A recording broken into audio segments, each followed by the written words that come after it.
Izzy from Reading with Izzy. Today we're reading the 10 Commandments.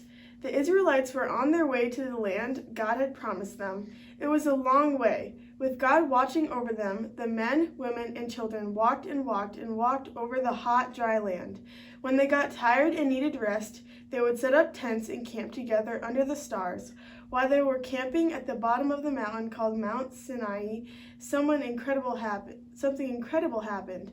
On the morning of the third day that they were there, a dark cloud covered the mountain. Crash, boom, bang, lightning and thunder filled the sky. The people were afraid. Suddenly the voice of God called Moses.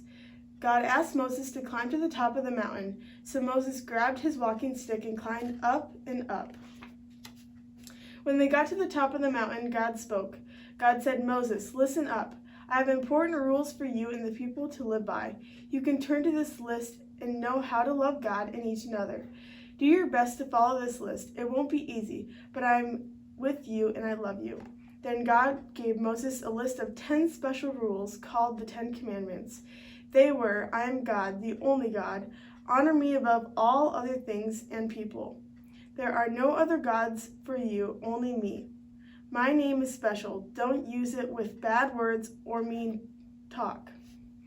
Take a day of rest each week. Call it the Sabbath and make it a special day for God. Show your mom, dad, and others who take care of you love and respect. Don't hurt others with your words or actions. If you get married, you must be loyal to your husband or wife. Don't take things that aren't yours. Tell only the truth about your family, friends, and even those you don't know. Be happy with what you have. Don't wish for things that other people have." And with that, the dark cloud went away. Moses walked down the mountain. The people were still scared from the dark clouds and thunder. But Moses said, "Don't be afraid. God has given us special rules to teach us how to live together in peace." Moses told the people about God's rules, and they did their best to follow them. Today we are going to read The Prodigal Son. Jesus spent time with all sorts of people, even people who had done bad things. This made some people mad.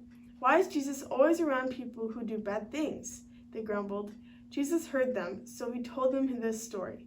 The man had 2 sons. The younger son, who was a bit wild and crazy, came to his father and said, "Dad, I want to get away from here. I want my money." This made the father sad, but he split his money and gave his son the part that was his. The younger son packed his bag and headed out away from home. The son traveled to a faraway country and spent all his money on fancy parties and food. Soon he had no more money and no place to stay. Lucky for him, he found a man who let him sleep in his barn if the son fed the pigs. "What am I thinking?" he said to himself as he fed the pigs. "The men who work for my father have more than enough to eat, and here I am starving to death. I'll go home and say to my father, 'Dad, I made a big mistake. I'm not good enough to be your son. But would you let me work for you?' So he went home. While he was still far away from his house, his father saw him. His father ran and threw his arms around him.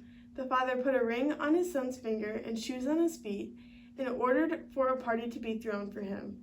The older son saw his father's servants preparing for the party and asked, 'What's going on?' 'Your brother is home,' said the servant, 'and your father is having a party.' This made the older brother angry at his father. 'I have always done what's right,' he said to his father. 'I worked hard for you, but you never gave me a party.